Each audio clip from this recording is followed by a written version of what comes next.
Oh, sniper!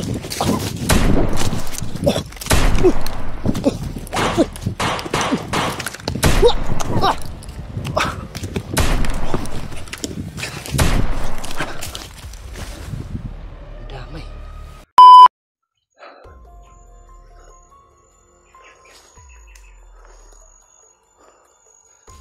Ito, parang may sumisigaw doon banda.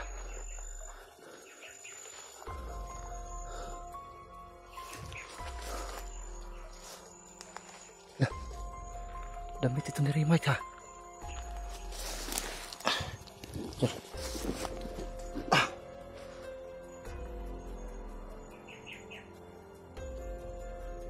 Damit nga ni Mike. Yan. Kumpirmado. Dito nga dumaan si Mike, baka naiwan niya itong damit niya. Ito yung damit ni Mike. Kumpirmado mga tol, nandito nga si Mike. Ito yung dinaanan ni remote na area.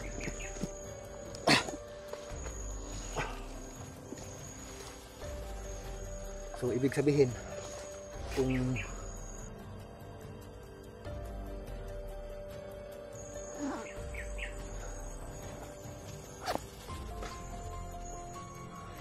tago natin to, damit ni remote. Baka nalaglag o nabitawan niya nung hinahabol si remote. Baka dito dumaan si remote mga tol. Sana maabutan ko kaagad.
Grabe.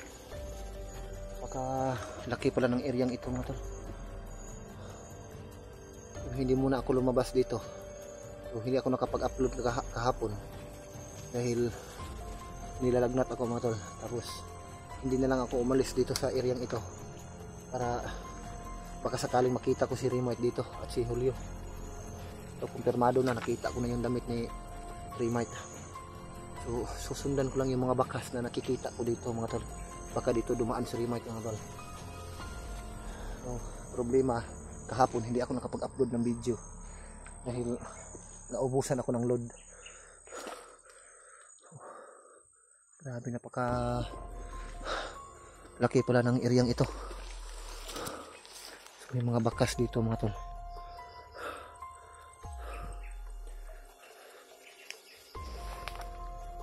Para may dumaan dito.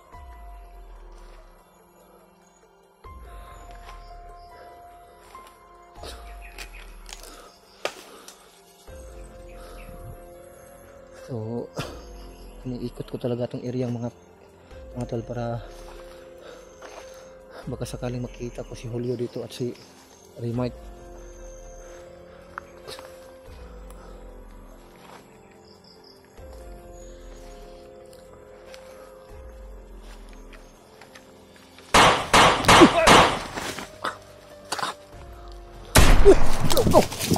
Sniper!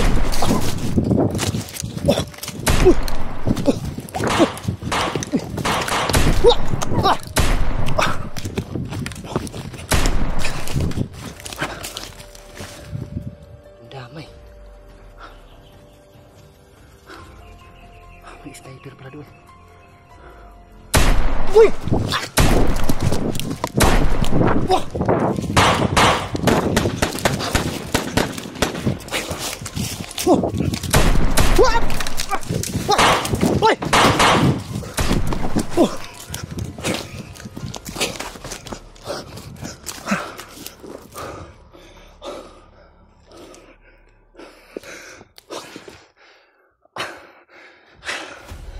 Ang damay. Muntik na kong tamaan si sniper.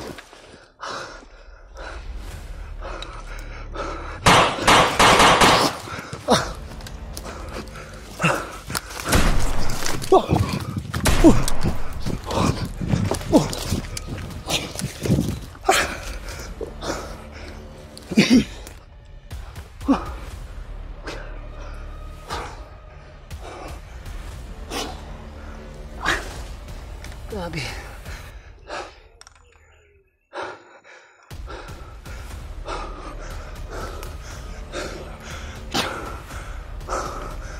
Ay, mga sniper.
Kailangan ko lang magpasin mo ng motor, baka may makasama itong hinihintay.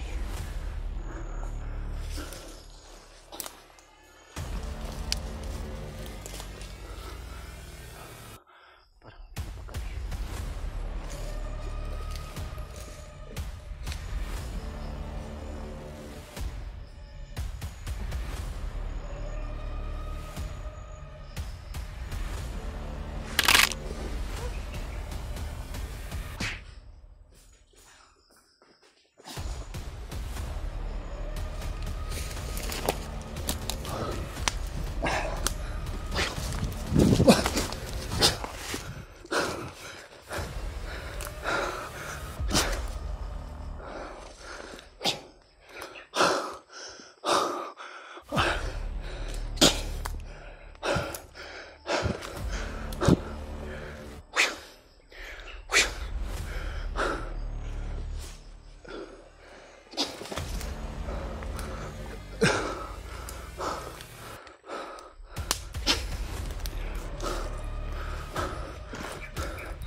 Anak ng tinapay.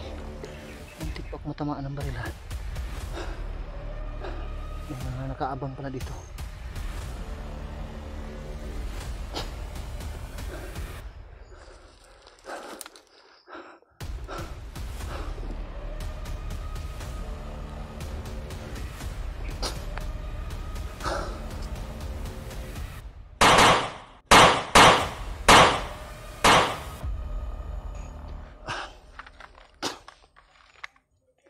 Sige, may ano pala dyan.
Eh.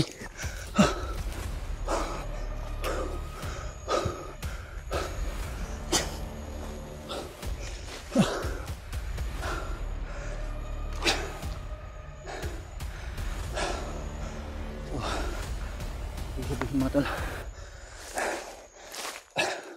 marami talaga yung umahabol kay Remite.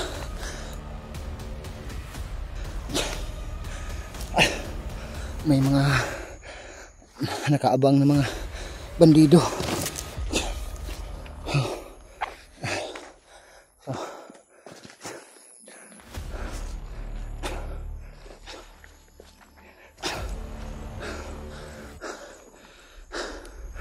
Kaya pala na kahiwalay si Julio at si Remite dahil marami palang mga kalaban dito.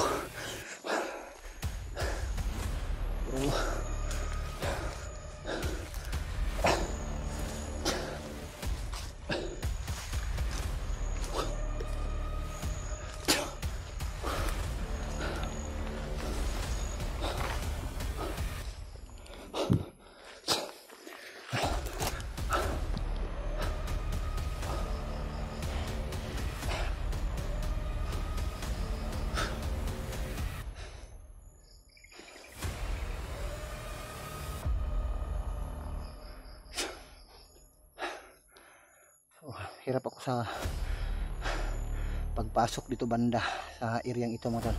Pero actually itong areang ito ay iisa lang itong area, pero grabe napakalaki ng areang ito mga tol.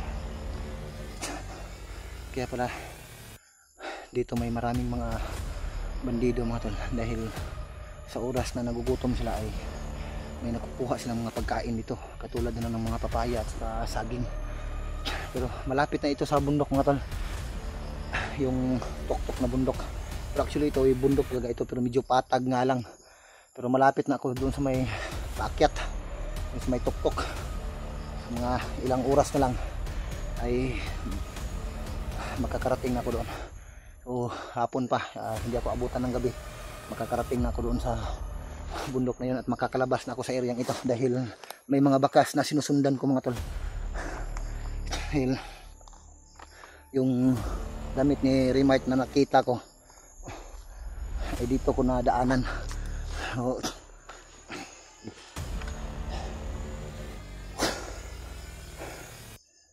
So buti na lang mga tol ay yung sniper, yung bala ng sniper kanina ay hindi tumama sa akin. Grabe, marami palang mga sniper na nakaabang dito mga tol. Pero iniiwasan ko lang yung iba, inikutan ko na lang. Dahil palagay ko malapit lang si Remite dito sa akin. Iniiwasan ko yung ibang bandido para mas mabilis akong makarating doon sa area ni Remite, dahil ramdam ko na nandito lang si Remite, malapit sa akin.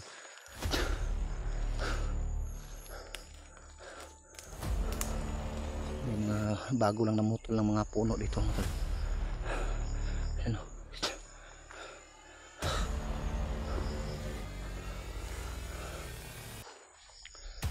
Hindi tayo pwedeng kampante dito.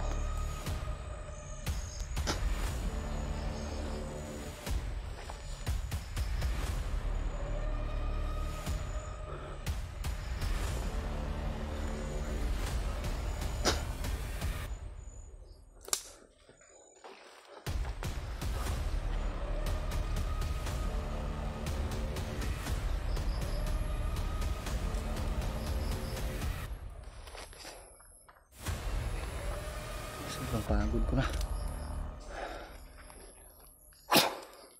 Pero kahit hindi maganda yung kondisyon ng katawan ko mga tol, pero pilit ko pa rin iniikot itong areang ito, itong kagubatang ito. So, medyo nangangalay ko yung mga paa ko. Hindi maganda yung katawan ko ngayon, may lagnat ako. Masakit yung ulo ko, pero tinitiis ko lang mga tol hanggat sa mahanap ko yung mga kasama ko, lalong lalo na yung si Remite at si Julio, dahil nasa mapanganib na sitwasyon sila. kahit may karamdaman ako mga tol ay pilit ko pa rin nilalakbay ang area ito. Buti na lang may lana akong dala, yun ang nagpa bigay kunti sa akin ng lakas upang malabanan ko yung lagnat ko.